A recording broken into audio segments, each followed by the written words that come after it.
राजस्थान का सिंहद्वार यानी अलवर, और अलवर सीट पर दो प्रत्याशी ऐसे हैं जिसमें कांग्रेस की तरफ से पूर्व गृह राज्य मंत्री भंवर जितेंद्र का सामना बीजेपी के बाबा बालकनाथ से होगा। बाबा बालकनाथ वो चेहरा यानी कि अस्तल बहौर मठ के प्रमुख कहे जाते हैं, और जो पूर्व सांसद यहां से थे, जो अस्वस्थ थे, जिनकी मृत्यु हुई, उसके बाद में उपचुनाव हुए, बीजेपी ने वहां हार का सामना भले ही करना पड़ा, लेकिन बावजूद इस पे बीजेपी ने वापस भरोसा जताते हुए उनके शिष्य बालकनाथ को टिकट दे दी। यानी कि चांदनाथ के जो शिष्य हैं बालकनाथ, वो फिलहाल मेरे साथ में मौजूद हैं। आज फील्ड में उन्हीं के साथ में हम जा रहे हैं, देखेंगे किस तरीके से वो लोगों से मेल मिलाप करते हैं। बाबा, सबसे पहले तो स्वागत है आपका न्यूज वर्ल्ड इंडिया पे। और बाबा बालकनाथ, आपका किस तरीके से नाम पड़ा? दरअसल मेरा नाम तो गुरमुख था। पूज्य बाबा केदारनाथ जी महाराज जी ने जब मेरा जन्म से पूर्व चांदनाथ जी महाराज जी ने मेरा नाम, जब मेरा जन्म हुआ तो गुरुवार को हुआ था और उन्होंने मेरा नाम गुरमुख रखा था। तो मेरी आयु बहुत छोटी थी जब मैंने संन्यास धारण किया, मेरी लगभग 6 वर्ष की आयु थी। तो मैं जब संन्यास ध्यान किया तो मेरे संन्यास से पूर्व केदारनाथ जी महाराज जी थे, वो उनकी समाधि हो चुकी थी। तो छोटा होने के कारण मैं पहले गुरु शिष्य परंपरा में मेरा गुरु दीक्षा जो है नहीं हो पाई थी। जब 6 साल की उम्र थी तो पूज्य मैं श्री सोमनाथ जी थे गद्दी के ऊपर नीमराना की पे। तो उन्होंने कहा कि इसको, छोटा बच्चा था तो बोले कि इसको बालकनाथ बालकनाथ का नाम रख दिया। मैंने कई बार कहा कि मेरा नाम बालकनाथ मत रखो, ये मेरे को बालकनाथ अच्छा नहीं लगता। उन्होंने बाद में बदल देंगे, अभी छोटा है तो बच्चा है तो इसलिए बालकनाथ ठीक है। तो बस वही आगे हो गया, सब कागजों में डॉक्यूमेंट्स में यही नाम चल गया। तो वैसे जो यही परमात्मा को मंजूर था और यही मेरे गुरु का आदेश था, जो उनके मुख श्री मुख से निकला वही नाम। अब सियासी रुख की अगर बात करें तो सियासी मैदान में आपका जो मुकाबला है वो पूर्व केंद्रीय गृह राज्य मंत्री जो हैं भंवर जितेंद्र सिंह, राज परिवार से आते हैं। और पुरानी अगर कहावतों की बात करें तो एक राजा का मुकाबला एक रंक से है तो सन्यासी से है। तो किस तरीके का दिलचस्प मुकाबला देखने को मिलता है? आप किस तरीके से सोचते हैं कि एक राजा का मुकाबला एक साधु से है? लोग क्या सोचते हैं जब आप इस फील्ड में आए, आपको बीजेपी ने टिकट दी, उसके बाद का माहौल जो है वो किस तरीके का रहा? ये आपने ठीक कहा कि पहले जब राजाओं के राज होते थे तो उसमें भी एक राजगुरु होते थे, और राजगुरु एक संत सन्यासी होते थे, और उनका यही कर्म होता था, यही धर्म होता था, और यही उनका राज चलाने के में विशेष योगदान रहता था कि राजा भी राजधर्म का पालन करे। मतलब कि राजधर्म की राजदंड जो होता है कि धर्म का दंड, धर्म का मतलब कि व्यवस्था, जो स्थापित व्यवस्था परमात्मा ने या समाज ने अपने इस सारे देश को चलाने के लिए, मानव जाति को चलाने के लिए जो स्थापित की है, उसके ऊपर रह के राजा अपने निर्णय करे, कहीं भी पक्षपात भेदभाव ना। क्यों? राजा एक वंश परंपरा के साथ, कुल परंपरा से होता था। जब कहीं ऐसे मामले इतिहास में भी आए हैं, जब उसके निजी परिवार पर कोई मामला उठता था तो राजा कहीं ना कहीं उसमें पक्षपात कर लेता था, लेकिन जो राजगुरु होता था उसको उसके लिए भी रोकता था, क्योंकि राजा की गद्दी पर जो बैठा है उसका कोई अपना नहीं है। उसका जो भी कुछ है, उसका धर्म यही है कि वो अपनी प्रजा को, सबको समान दृष्टि से देखे, चाहे उसकी पत्नी क्यों ना हो, चाहे उसका पुत्र क्यों ना हो। तो इसी को स्थापित रखने के लिए, इसी को आगे उतारने के लिए राजगुरु की उपाधि होती थी, उसको हम सीधी भाषा में आज के समय में कहते भी हैं कि धर्म दंड होता था। धर्म दंड माली व्यवस्था। धर्म का अर्थ कोई पंथ परंपरा से नहीं है, धर्म का मतलब है व्यवस्था, मानव जाति की व्यवस्था। मानव को किस प्रकार से अपने जीवन को, किस प्रकार से इस प्रकृति को आगे बढ़ाना है, अपने दायित्व का निर्वाह करना है, और किस प्रकार से अपने रिश्ते नातों को लेते हुए समाज में व्यवस्था को आगे चलाना है एकजुटता के साथ। भंवर जितेंद्र सिंह केंद्रीय मंत्री रहे, अलवर में रहे, और अलवर में रहते हुए आप जब जनता के बीच में जाते हैं तो कुछ सुनने को मिलता है कि केंद्रीय मंत्री थे, ये काम होना चाहिए था लेकिन नहीं हो पाया। क्योंकि भंवर जितेंद्र सिंह अब ये कहते हैं कि अलवर का विकास में रोड़ा अटकाने का काम जो है वो बीजेपी ने किया, कि हम तो बुलेट ट्रेन लेके आने वाले थे, बुलेट ट्रेन जो है वो रोक दी प्रधानमंत्री नरेंद्र मोदी ने, वो सूरत लेकर के चले गए। तो इन चीज़ों को लेकर के आपने कितना सर्च किया, कितनी चीज़ें आपके दिमाग में आई कि नहीं अब इतना एनालिसिस जो है वो जनता के बीच में जाता हूँ तो सुनने को मिलता है। आप जब जीतेंगे तो कौन से मुद्दे आपके प्रमुख रहने वाले हैं कि अलवर के लिए ये मेन मुद्दे हैं, इनको पूरा करना एक टारगेट बेस पे काम रहेगा मेरा? देखो, आपने जो पहला सवाल किया तो मैं तो उसमें इतना ही कहना चाहूँगा कि जनता ने उनको समय दिया था, और वो समृद्ध हैं। समृद्ध होने के बावजूद भी जनता के दिलों में अपनी जगह नहीं बना पाए। ठीक है ना, राज परिवार से भी थे, उनके पास राज परिवार की भी शक्ति थी, और कांग्रेस में भी बड़े चहेते हैं वो। तो सब चीज़ों के होने के बाद में भी समाज को बांटने का काम किया, ना कि समाज को जोड़ने का काम किया। उसी का ये सब परिणाम है। इसी वजह से वो हारे चुनाव, और अब पुनः हारने वाले हैं। और दूसरी बात कि जनता के यहाँ के, हम तो देखो जनता की सेवा के माध्यम से, हमको देखो आप, हमारे गुरु गुरु गुरु महाराज के कार्यों को देखो, हमारे जो हमारा मंदिर है, मठ है, हमारे यहाँ पर मठ हैं, उनके कार्यों को देखो, हमारे जितने भी यहाँ पर अलवर के अंदर 30 से 35 स्थान हैं, सब जगह हमारे अन्न क्षेत्र चलते हैं, सब जगह गौशालाओं का काम होता है। गौशालाओं में अनाज एकत्रित कर कर गाँव से लाकर हम देते हैं। अनेकों गौशाला में बाबा केदारनाथ जी के नाम से अनेकों स्कूल हैं, कॉलेज हैं। बाबा केदारनाथ जी महाराज ने आज़ादी के बाद में कम से कम इस क्षेत्र के अंदर, अलवर के क्षेत्र के अंदर और हरियाणा का लगता हुआ नारनौल महेंद्रगढ़ क्षेत्र के अंदर 40 स्कूल खोले हैं। 40 स्कूल जनता के सहयोग से खोलकर और सरकार को देकर, जो आज़ादी के बाद जिसमें सबसे बड़ा अभाव था कि ग्रामीण क्षेत्र में स्कूल नहीं थे, उस समय पर उन्होंने स्कूल खोले हैं। तो हमने तो सदैव जनता के लिए काम किया है। और उसके बाद हमारे मठ को देखो, मठ में आज आज़ादी से पूर्व से लेकर अब तक, हमने आज़ादी से पूर्व हमारे संस्कृत महाविद्यालय चलते थे। आज से 1958 से हमारा आयुर्वेदिक महाविद्यालय चलता है। उससे भी 5 साल पहले से हमारा आई हॉस्पिटल चलता है, जनरल हॉस्पिटल, जहाँ फ्री इलाज होते हैं। हमने जो जनता हमको दान दक्षिणा दे के जाती है, वो जनता की सेवा में लगाई है। हमने नहीं अपने महल बनाए, नहीं अपने परिवार को आगे बढ़ाया। हमारा तो परिवार जनता है। आप उधर देखो उन्होंने क्या किया, उनके पास क्या कमी थी। क्यों नहीं इस क्षेत्र के अंदर अच्छे हॉस्पिटल खोले, क्यों नहीं इस क्षेत्र के अंदर अच्छे स्कूल खोले, जहाँ पर गरीब बच्चों की पढ़ाई हो, जहाँ पर गरीब लोगों का इलाज हो। एक अंतिम सवाल मेरा रहेगा कि ये अलवर की बात थी। अलवर के बाद अगर दिल्ली की बात करें तो दिल्ली में, क्योंकि रास्ता जो है अलवर से होते हुए दिल्ली तक पहुंचता है, 25 सीटें राजस्थान में है। राजस्थान के जो माहौल की अगर बात करें तो राजस्थान को लेकर के, क्योंकि सत्ता में जो है कांग्रेस है राजस्थान में, और ट्रेंड ये रहा है कि जो सत्ता में रहता है उसकी सीटें सबसे ज्यादा होती हैं। इस पर क्या कहेंगे आप, क्योंकि अब 25 सीटें फिलहाल बीजेपी के हाथ में है, लेकिन सत्ता कांग्रेस के हाथ में है। कोई इशू नहीं है। ये देश की सत्ता, देश की दिशा, देश के आगे आने वाले भविष्य का मार्ग अग्रसर अगर कोई करेंगी तो केंद्र की सरकार करेंगी। और हमारे प्रधानमंत्री श्री नरेंद्र मोदी जी की ऐसी छवि रही है, ऐसे काम रहे हैं, ऐसी उनकी दृष्टि रही है और उसी सोच है कि वो देश के विकास में, चाहे विपक्ष की सरकार ही क्यों ना हो राज्य में, वो भी उसको इतना ही साथ लेके चलते, क्योंकि वो डेडिकेटेड देश के लिए हैं। लोकसभा चुनाव का दौर है और लोकसभा चुनाव के दौर में राजनीति की जो फसल है पक्ष और विपक्ष के लोग उगाते हैं, लेकिन काटता वही है जिसको जनता चाहती है। लेकिन फसल यहां जो काट रहा है वो एक साधु है, और साधु भी ऐसा जिसने राजा के खिलाफ एक जंग छेड़ी है। जंग चुनाव की भले ही है, लेकिन यहाँ पे हमारे साथ में बाबा बालकनाथ मौजूद हैं। उनसे जानने की कोशिश करेंगे कि ये कांग्रेस वर्सेस बीजेपी की लड़ाई तो है ही, साधु वर्सेस राजा की लड़ाई भी है। महाराज जी, ग्रामीण परिवेश में आप आए, फसल भी काट रहे हैं, लोगों से भी मिल रहे हैं, ये बहुत अलग तरीका है प्रचार का। नाथ संप्रदाय का योगी एक तरह से पूर्ण रूप से योगी होता है। और नाथ संप्रदाय के प्रत्येक स्थान पे आप देखोगे वहाँ पर ज़मीनें भी मिलेंगी, कृषि भूमि भी मिलेगी, गौशालाएं भी होंगी। और हर स्तर से जब हमारी गुरु दीक्षा होती है उसके बाद में हमें पूजा पद्धति के साथ साथ गौशाला का कार्य करना, उसके बाद भंडार की व्यवस्था करना, भोजन बनाना, और खेत के अंदर काम करना, खेत में चारा काट के लाना, खेती के जो गेहूँ होता है उसकी कटाई करना, सरसों कटाई करना, चना कटाई करना, बिजाई करना, सभी काम साधु संत के समाज, नाथ संप्रदाय का विशेषकर ये काम रहता है। क्योंकि नाथ संप्रदाय एक सनातन धर्म का एक आदिकालीन संप्रदाय है, और इसकी हर स्थानों पे जैसे कि गृहस्थ समाज की व्यवस्थाएं हैं, वैसे नाथ संप्रदाय की व्यवस्थाएं हैं।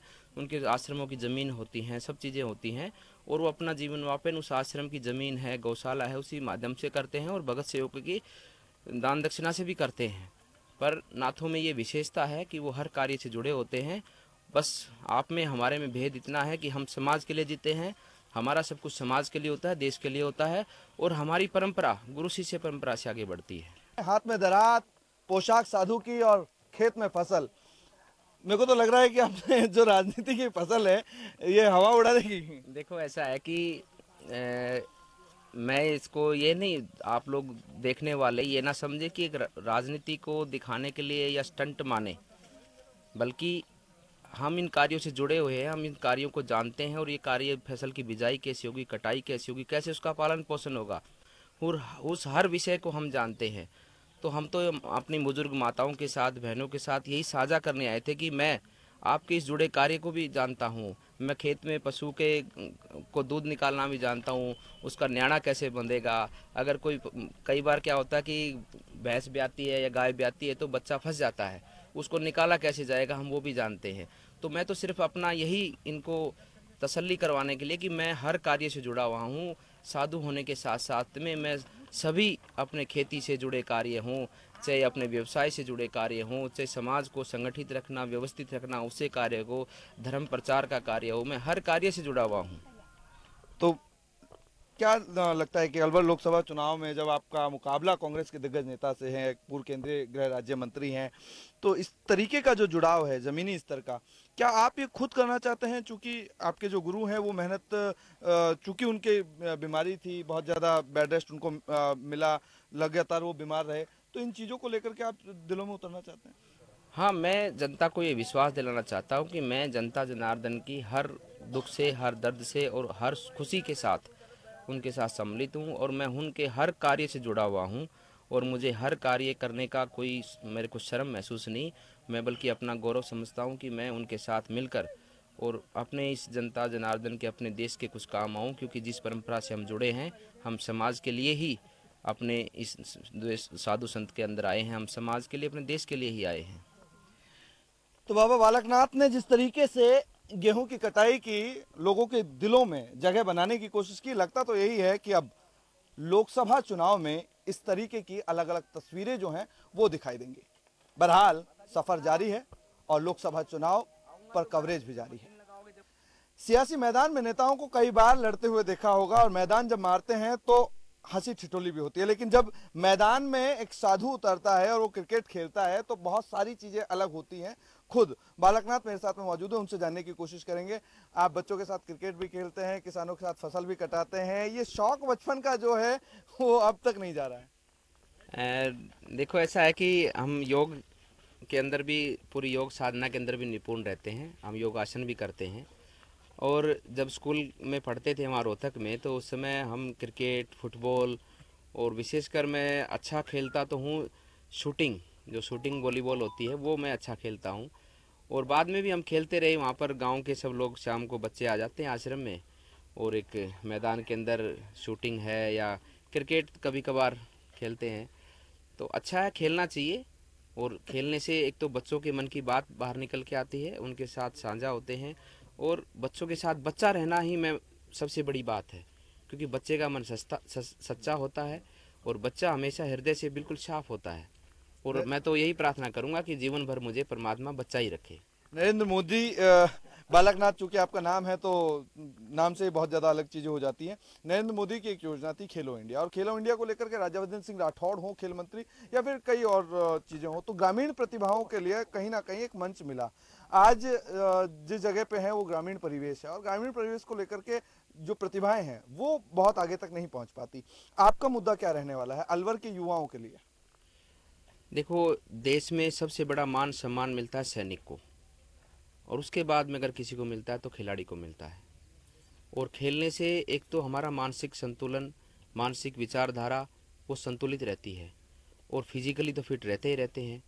और खेल से कोई भी हीन भावना, कोई भी द्वेष भावना अंतर हृदय में नहीं आती, क्योंकि ग्रुप में खेला जाता है, बहुत से बच्चे होते हैं, सबके साथ वो बच्चा खेल के साथ साथ सबके साथ रहना, सबके साथ तालमेल बिठाना, ये सब चीज़ें भी सीखता है।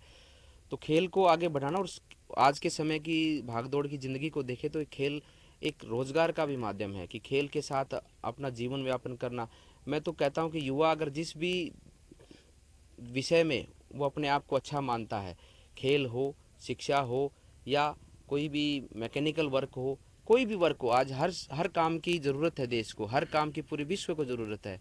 तो वो जिस भी काम में निपुण है वो उस काम में लगे, जिस काम में उसका मन लगता है उस काम में लगे। और खेल तो बहुत बड़ा विषय है, बहुत बड़ा अच्छा काम है। खेल के साथ उसका भी नाम होता है, उसके प्रदेश का भी नाम होता है, उसके गांव का भी नाम होता है, और उसके साथ साथ उसका जीवन व्यापन भी होता है। एक आखिरी सवाल है कि अलवर के युवाओं की अगर बात करें तो बहुत सारे खिलाड़ी रहे अलवर के, लेकिन इंटरनेशनल लेवल पे या नेशनल लेवल पे उनको मंच नहीं मिल पाता, उनको सुविधाएं नहीं मिल पाती। और सबसे बड़ी चीज़ यह है कि ग्रामीण प्रतिभाएं जो हैं वो उस लेवल पे बहुत कुछ कर सकती हैं। आप अगर सांसद बनते हैं तो युवाओं के लिए, युवा खिलाड़ियों के लिए क्या करने वाले हैं? हमारी इसी चीज़ की तो बात है कि हम भारत को हर समृद्धि पर, हर उपलब्धि पर लेके जाना चाहते हैं।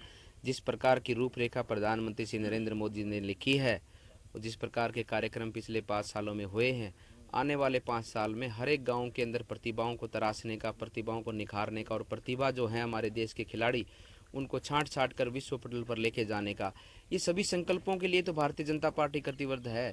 इसी के लिए तो भारतीय जनता पार्टी के पक्ष में पूरा देश आया है कि भारतीय जनता पार्टी के प्रधानमंत्री श्री नरेंद्र मोदी निश्चित रूप से हर वर्ग को, हर क्षेत्र में देश को नई दिशा और देश को नई शक्ति प्रदान करने वाले हैं। सभी स्तरों पे देश उठेगा। गाँव के अंदर भी स्टेडियम बनेंगे, जिसका जो खेल में मन होगा उस खेल के उसके कोचिंग सेंटर होंगे। इसी कल्पना तो आज हमारा युवा देख रहा है, तभी तो हमारा देश का युवा प्रधानमंत्री नरेंद्र मोदी के साथ में है। ये सब चीज़ें पूरी होंगी तभी तो हमारा देश विश्व का अग्रणी पंक्ति का देश बनेगा। तो ये थे मेरे साथ में बाबा बालकनाथ, जिन्होंने कहा कि सियासी मैदान अपनी जगह है, लेकिन देश के युवाओं को, अलवर के युवाओं को दर दर भटकना नहीं पड़ेगा, चूंकि वो अगर जीतते हैं तो वो सुविधाएं तमाम युवा खिलाड़ियों को मुहैया कराएंगे जो एक ग्रामीण स्कूल के मैदानों में नहीं होती हैं।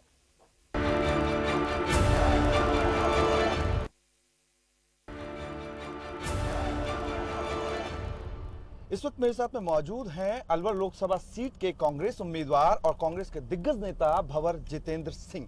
भंवर जितेंद्र सिंह के सामने बीजेपी के बाबा बालकनाथ मैदान में है, लेकिन फिलहाल सियासी मैदान में भंवर जितेंद्र सिंह अपनी कैंपेन के लिए निकल चुके हैं और अब हम उनसे बातचीत करेंगे। भंवर साहब, बहुत बहुत स्वागत है आपका न्यूज वर्ल्ड इंडिया पे। धन्यवाद। किस तरीके से कैंपेन अभी फिलहाल चल रही है? कैंपेन बहुत अच्छा चल रहा है और एक तरह से ये जनता का ही चुनाव बन चुका है और जनता ही चुनाव लड़ रही है।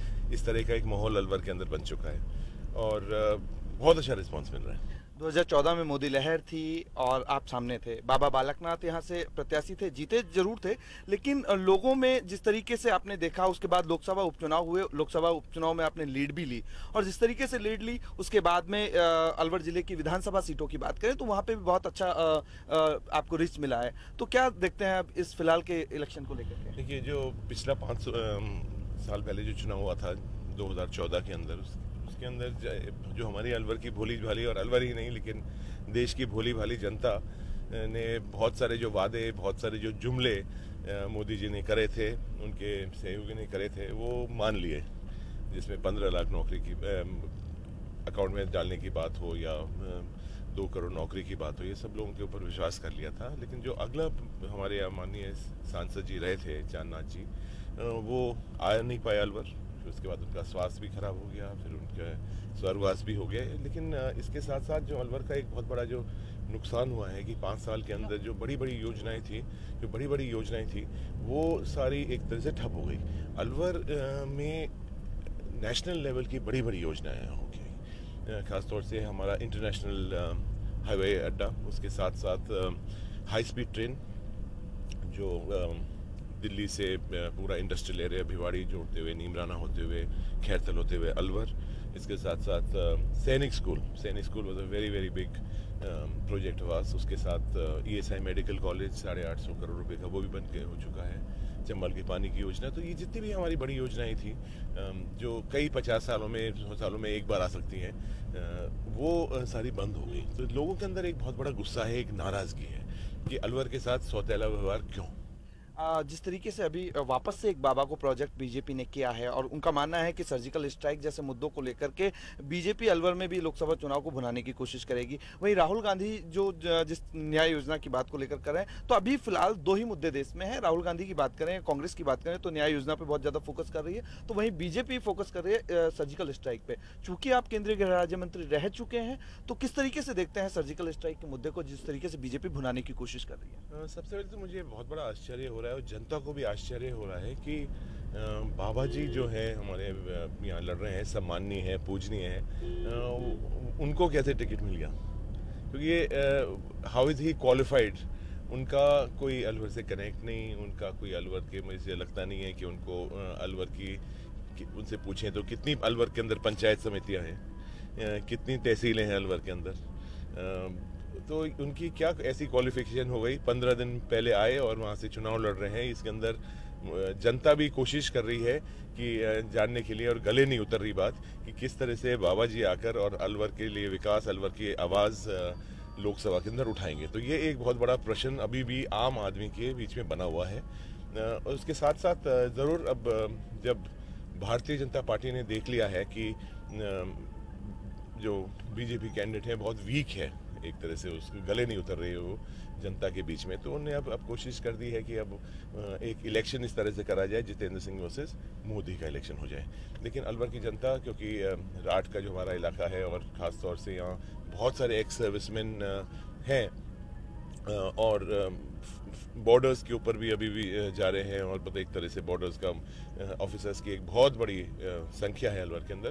तो एयर स्ट्राइक के ऊपर और जिस तरह से देश की रक्षा और सुरक्षा के ऊपर एक तरह की भावनाएं सामने आ रही हैं, इस तरह का वो कैंपेन चल रहा है। लेकिन अलवर की जनता जानती है कि जो भी ये आज 15 दिन पहले चुनाव के से 15 दिन पहले ही इस तरह का एक जुमला चलाया जाता है, इस तरह का एक भावनाएं पैदा कर जाती है, these are only for electoral reasons. और मैं भी रक्षा राज्य मंत्री रहा हूँ और गृह विभाग के अंदर भी मंत्री रहा हूँ। तो सबसे पहले एक सवाल ये पैदा हो जाता है कि जहाँ तक नमा अटैक की बात है, कि इस तरह का जो एक SOPs होते हैं, स्टैंडर्ड ऑपरेटिंग प्रोसीजर्स होते हैं, जिसमें हमारी सभी BSF CRPF ये सब फॉलो करती हैं। तो ये जो RDX आया है, ये कैसे आया है, उसके ऊपर चर्चा नहीं हो रही है। किसको आपने दंड दिया, कहाँ सिक्योरिटी लैप्स हुआ, इन सब सवाल अभी तक का जवाब नहीं मिल पाया है। एक तरह से जो एक देश भावना है, जो हमारे शहीद हुए हैं, उनके ऊपर हम राजनीति कर रहे हैं, ये एक बहुत ही दुख की बात है।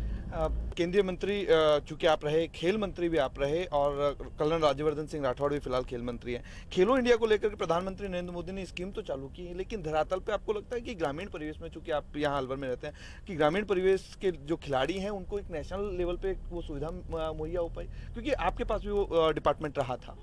देखिए, आज अगर आप मेरे से आप जिस तरह से आपका सवाल है, एक मेरे से पूछे कि आज देश में हमारा देश खेलों के अंदर बहुत ज़्यादा नाम स्थापित क्यों नहीं कर पा रहा है, क्योंकि उसके अंदर कुछ जो एक बेसिक कमियां ये है कि एक तो हमारे पास जो टैलेंट है, जो आज बहुत छुपा हुआ टैलेंट है, गाँव में है, ढानी के अंदर है, अलग अलग क्षेत्रों के अंदर जो टैलेंट है, वो टैलेंट कहीं ना कहीं हम उसकी खोज नहीं कर पा रहे, हम उसको ढूंढ नहीं पा रहे। फिर हम ढूंढ भी लेते हैं तो उसको हम निखार नहीं पाते, उसको हम आगे प्रोत्साहन नहीं दे सकते। तो आज ज़रूरत यह है कि ग्रास रूट के ऊपर, हर ब्लॉक के ऊपर स्पोर्ट्स फैसिलिटीज़ होनी चाहिए। तो वहाँ एक टैलेंट हम खोजें और उस टैलेंट को फिर हम डिस्ट्रिक्ट लेवल पर और नेशनल लेवल पर लेके आए। एक हमने योजना चलाई थी जिसका नाम था राजीव गांधी खेल अभियान।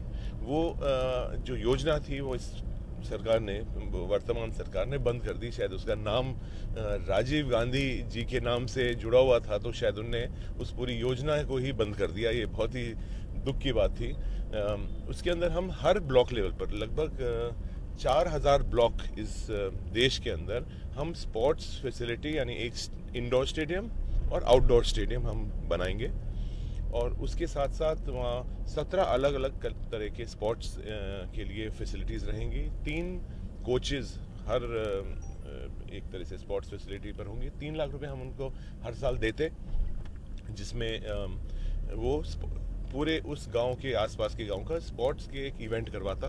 उसके बाद हर जिले के ऊपर एक सेंटर ऑफ एक्सेलेंस हम बनाते, जिसके अंदर जो हमारे बच्चे ग्रास रूट के ऊपर, ब्लॉकों के अंदर, गाँव के अंदर, स्टेडिया के अंदर खेल रहे हैं, अच्छे परफॉर्मेंस हो रहा है, उनको हम जिले लेवल पर लेके आते हैं और जिले लेवल पर उनको ट्रेनिंग देकर और फिर उनको नेशनल और इंटरनेशनल ट्रेनिंग करवाते। और उसके अंदर सबसे बड़ी बात ये भी आज ध्यान में रखने की है कि जो स्पोर्ट्स के अंदर हमें, जब तक हम जो खिलाड़ी हैं उनको हम प्रोत्साहन नहीं देंगे, उनको एक तरह से उनके परिवार को नहीं समझाएंगे कि sports can also be a career, जब तक हमारा स्पोर्ट्स आगे नहीं बढ़ पाएगा। हाउ कैन पॉसिबल कि जब बीजेपी के नेता, लीडर्स जो हैं यहाँ पे आते हैं, योगी आदित्यनाथ जैसे फायर ब्रांड नेता जब यहाँ पे आते हैं, मॉब लिंचिंग की जैसी घटना यहाँ पे होती हैं, तो विपक्ष के नाते जब आप थे, जब मॉब लिंचिंग की घटना यहाँ पे हुई, तो क्या यही अलवर जो है, जब नेशनल लेवल पे मॉब लिंचिंग के लिए जाना जाता है तो कितनी तकलीफ होती है। दूसरी चीज ये है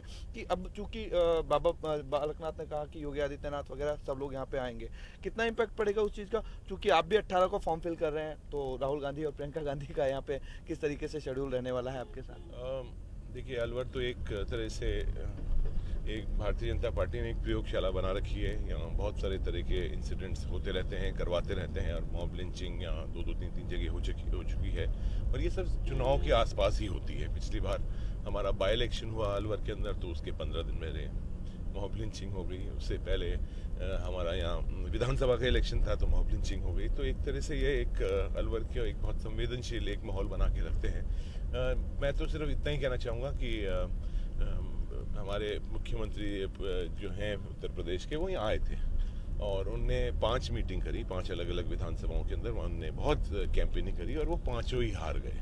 तो उनका जो परफॉर्मेंस लेवल है वो अलवर के अंदर तो 0 है। तो जहाँ वो जाते हैं वहाँ वो हार जाते हैं। तो मैं उनको कहूँगा कि आप भी यहाँ भी अलवर आ जाइए, एक बार फिर यहाँ कैंपेनिंग करिए, क्योंकि आपकी अच्छी इतनी परफॉर्मेंस रही है। तो एक तरह से उनका कोई इफेक्ट नहीं पड़ता है, और जनता पहचान चुकी है, जान चुकी है भारतीय जनता पार्टी का असली चेहरा। तो ये थे मेरे साथ में भंवर जितेंद्र सिंह, जिन्होंने कहा कि योगी आदित्यनाथ रहे या फिर बीजेपी, यहाँ पे प्रयोगशाला जो है बीजेपी की कामयाब नहीं हो पाती है। चूंकि अब कांग्रेस के उम्मीदवार भंवर जितेंद्र सिंह है, तो देखना दिलचस्प होगा कि 2019 में वो बीजेपी को किस तरीके से मात देने की कोशिश करेंगे।